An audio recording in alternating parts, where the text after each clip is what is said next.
Assalamualaikum warahmatullahi wabarakatuh. Selamat pagi teman-teman semuanya. Semoga teman-teman semua dalam keadaan sehat walafiat ya.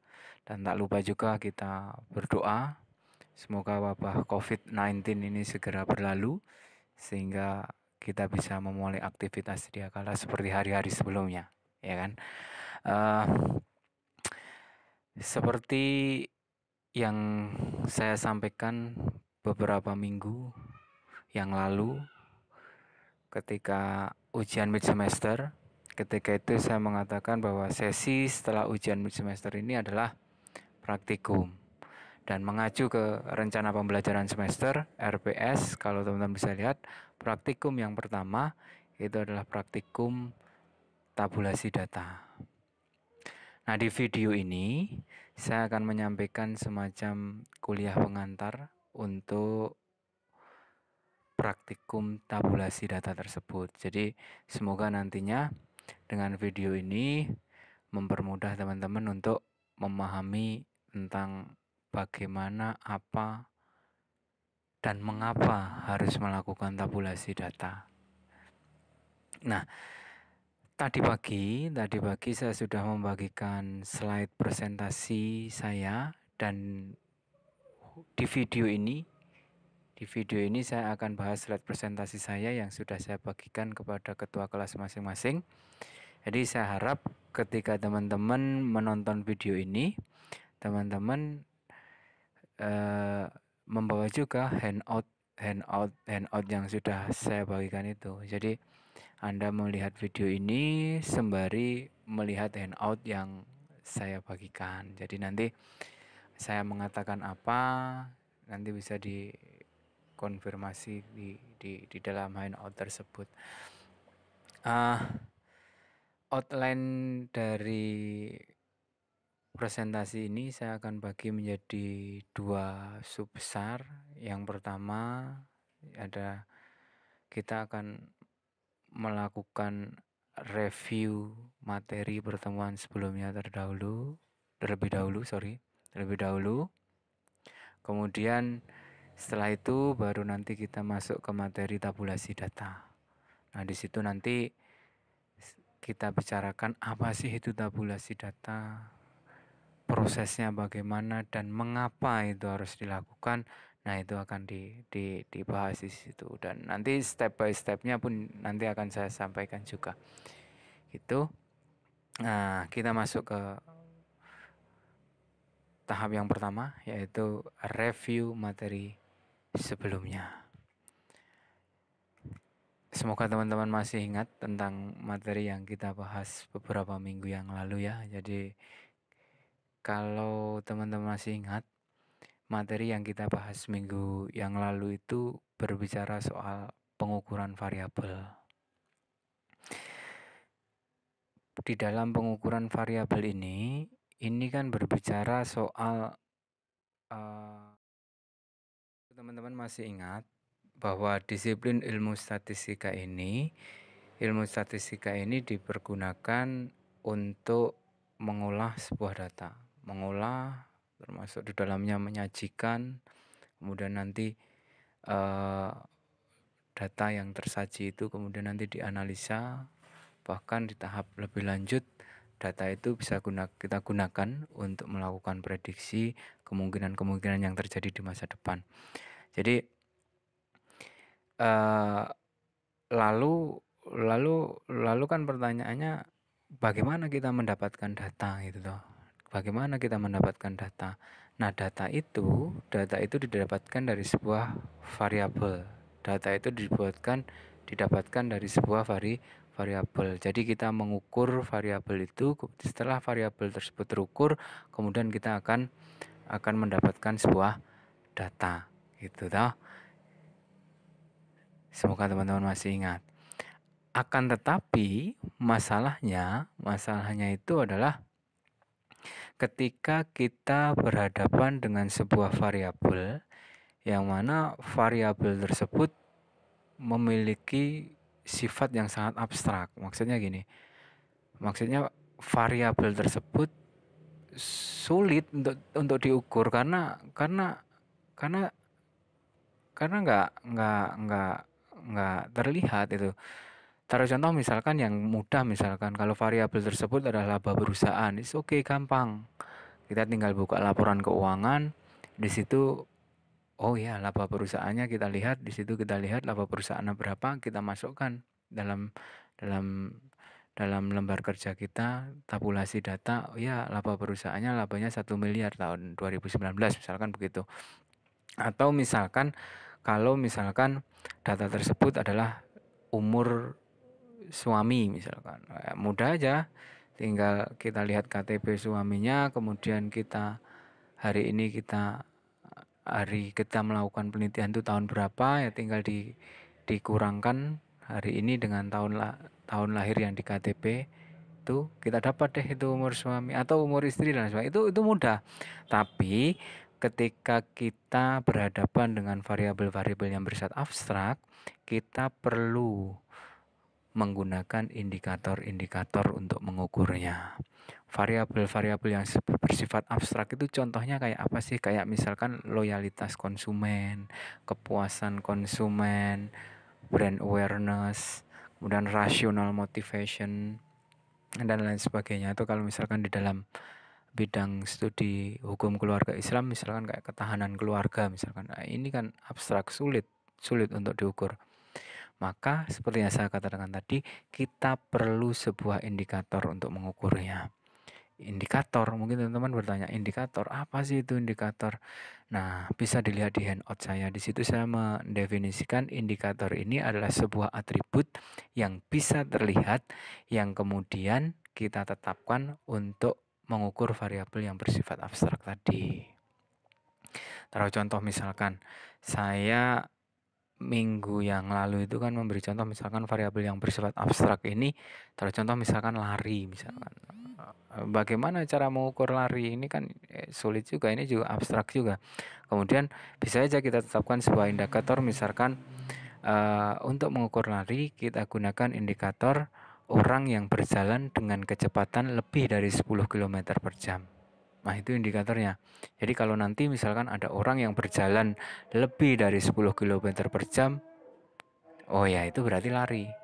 Ketika ada orang misalkan berjalan kurang dari 10 km per jam, oh berarti tidak lari. Jadi ada indikator yang konkret, ada indikator yang istilahnya nanti itu kita bicara indikator tersebut kemudian valid, reliable, dan lain sebagainya. Nah, itu adalah tahap nanti ketika kita sudah selesai membicarakan praktikum tabulasi data, kita akan bicara mengenai memastikan bahwa indikator yang kita gunakan itu benar-benar valid dan reliable. Nah, kita akan praktek uji validitas dan reliabilitas nanti. Tapi sesi kali ini kita akan berbicara soal tabulasi data. Nah, kemudian mungkin beberapa teman-teman bertanya, bagaimana cara mengukurnya gitu. Misalkan ya ini nih, misalkan saya taruh contoh misalkan saya mau mengukur kepuasan konsumen, saya mau mengukur loyalitas konsumen gitu. Caranya bagaimana? Oh, caranya ada banyak, teman-teman. Caranya udah banyak. Tapi yang perlu diingat bahwa kita sudah punya indikatornya terlebih dahulu. Indikator dari variabel-variabel yang bersifat abstrak tadi itu sudah kita tetapkan, baru nanti kita melangkah berbicara bagaimana cara mengukurnya. Nah, oke, kita asumsikan kita sudah punya indikatornya. Kemudian lalu bagaimana cara mengukurnya? Nah, ini di slide yang saya bagikan ke teman-teman. Di situ ada sebuah tabel.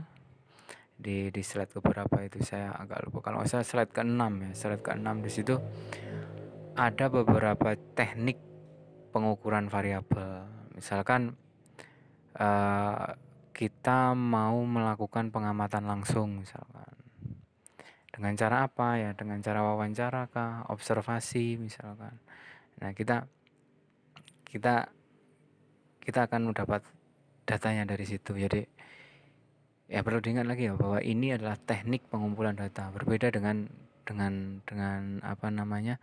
Dengan tadi yang saya katakan tentang indikator. Kalau indikator itu adalah sebuah alat ukur yang kita gunakan untuk mengukur variabel yang bersifat abstrak. Tapi kalau misalkan kayak wawancara, kemudian observasi, ini adalah teknik pengumpulan data. Ini dengan cara strateginya namanya adalah pengamatan secara langsung. Kalau misalkan kita mau mengukur variabel yang bersifat abstrak itu dengan strategi kita ukur dengan menggunakan opini misalkan. Nah, kalau misalkan kita mengukurnya dengan menggunakan opini, paling tepat, paling pas itu ya kita gunakan survei. Nah, kemudian kita rancang, kita punya indikator, setelah itu kita rancang kuesionernya kalau memang kita mau menggunakan survei. Nah, kemudian kita akan kita akan datang ke responden, kita minta mereka untuk mengisi kuesioner tersebut. Nah, kita dapat opini mereka terhadap variabel yang akan kita teliti. Kemudian yang ketiga itu ada strategi pengumpulan datanya, itu adalah arsip. Nah, kalau arsip ini relatif lebih mudah. Biasanya teman-teman kalau misalkan teman-teman yang di bidang keuangan, di bidang ilmu ekonomi, mereka biasanya studi mereka menggunakan data-data yang bersifat arsip. Jadi misalkan kalau saya misalkan ya di bidang keuangannya, misalkan saya ingin meneliti faktor apa saja sih yang mempengaruhi perubahan harga saham di Indonesia misalkan ya. Ya mudah saja, variabel perubahan harga saham ya tinggal saya buka websitenya Bursa Efek Indonesia, di situ ada data saham historis dari beberapa tahun yang lampau, nah di situ saya gunakan. Nah saya dapat datanya, tinggal saya tabulasikan datanya. Ya mudah. Ya memang mudah kalau data yang strategi pengumpulan yang bersifat arsip. Cuman ya kalau begitu ya kita pakai arsip semuanya dong Pak, kan mudah. Ya enggak bisa juga, karena kalau misalkan data kita itu bersifat data yang ya istilahnya primer dan memang kita pengen mengukur opini, kan ya nggak ada data yang bersifat arsip, ya kita harus datang ke responden, kemudian kita harus tanyakan langsung ke responden tersebut gitu. Jadi nah, terkait dengan tugas yang teman-teman terima dari saya kemarin tentang saya minta teman-teman untuk mengumpulkan data, saya bikin kuesioner, kemudian saya minta teman-teman untuk menyebarkannya ke mahasiswa-mahasiswa dari beberapa universitas. Nah, di situ teman-teman mulai paham bahwa kita mau mengumpulkan data, kita mau mengukur sebuah variabel dengan strategi pengukuran berupa opini. Jadi kita mencoba mengukur variabel dengan strategi pengumpulan datanya adalah mengumpulkan opini-opini dari responden. Makanya teknik yang kemarin itu dinamai dengan teknik survei.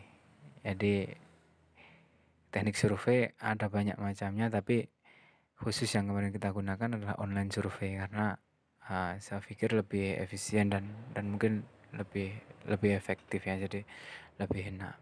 Dan nanti ada hubungannya dengan tabulasi data yang akan saya bahas di belakang.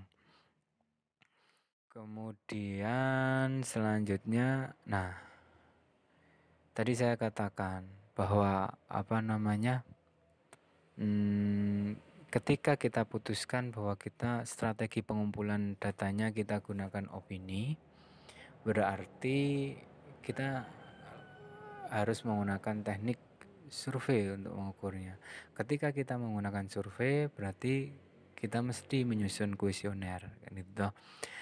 Nah, kuesioner yang kemarin kita gunakan seperti yang saya katakan tadi, kemarin itu adalah online survei. Jadi tapi saya sudah mengirim ke ketua kelas masing-masing kelas kuesioner survei yang kemarin tapi versi hard file. Nah, teman-teman bisa buka yang file Word itu, dibuka. Nah, itu adalah kuesioner yang versi hard filenya. Nah, teman-teman bisa lihat di situ. Di situ kan ada kolom di bagian atas ada nama, kemudian jenis kelamin, umur, universitas, bla bla bla. Kemudian ada perintah di situ, pilih dan berikan tanda silang pada kolom angka pada pernyataan-pernyataan di bawah ini. Nah, di situ ada banyak macam pernyataan-pernyataan, yang mana pernyataan-pernyataan itu merupakan indikator-indikator yang kita gunakan untuk mengukur variabel. Variabelnya apa saja sih itu? Kemarin itu kan kita mencoba mengukur brand awareness. Brand awareness itu adalah kepekaan konsumen terhadap sebuah merek. Nah, di situ ada setidaknya 4 pernyataan tuh, ada 4 pernyataan. Dari pernyataan yang pertama, saya secara cepat bisa mengenali atau kenal merek dari produk-produk syariah, bla bla bla, sampai dengan pernyataan 4 itu adalah pernyataan-pernyataan yang kita sodorkan kepada responden dan kita minta tanggapan opini dari responden. Makanya opini tersebut kemudian diberikan semacam rentang nilai dalam skala Likert. Makanya di bawahnya pas perintah pilih dan berikan tanda silang itu, di situ ada 1 sama dengan sangat tidak setuju, 2 tidak setuju, 3 netral, 4 setuju, 5 sangat setuju. Jadi kalau misalkan nanti kita sodorkan kuesioner itu ke responden, kemudian di situ kan ada pernyataan tadi tuh yang brand awareness, misalnya saya secara cepat bisa mengenali atau saya secara cepat bisa kenal dengan produk-produk merek dari produk-produk syariah. Nah, ini responden setuju atau tidak gitu. Nah, kalau responden setuju, ya dia akan melingkari misalkan angka 4 ya, karena kan angka 4 mencerminkan setuju tuh, angka 4 dilingkari sama dia atau diberikan tanda silang, perintahnya tanda silang, sorry. Kalau misalkan dia sangat tidak setuju, ya dia akan berikan tanda silang pada angka 1, yang mana angka 1, 2, 3, 4 ini nanti yang akan kita masukkan dalam tabulasi data. Karena teman-teman harus ingat kembali bahwa di dalam statistika itu kita bisa mengolah apapun, tapi dengan catatan bahwa semua itu harus berbentuk angka. Makanya opini yang kita tanyakan ke responden melalui kuesioner dengan teknik pengumpulan data berupa survei ini akan responnya, opininya tadi, respon dari opini dari pernyataan-pernyataan tadi itu akan dibentuk dalam sebuah angka-angka tabulasinya 1, 2, 3, 4, 5 yang 1 itu maknanya ada maknanya tersendiri, 2 ada maknanya sendiri, 3 itu maknanya netral, 4 maknanya setuju, 5 maknanya sangat tidak setuju. Jadi gitu. Jadi taruh contoh misalkan nih, misalkan yang rational motivation, variabel yang kedua yang kita coba ukur itu adalah rational motivation. Di situ ada pernyataan, saya membeli sebuah produk dengan melihat kualitasnya.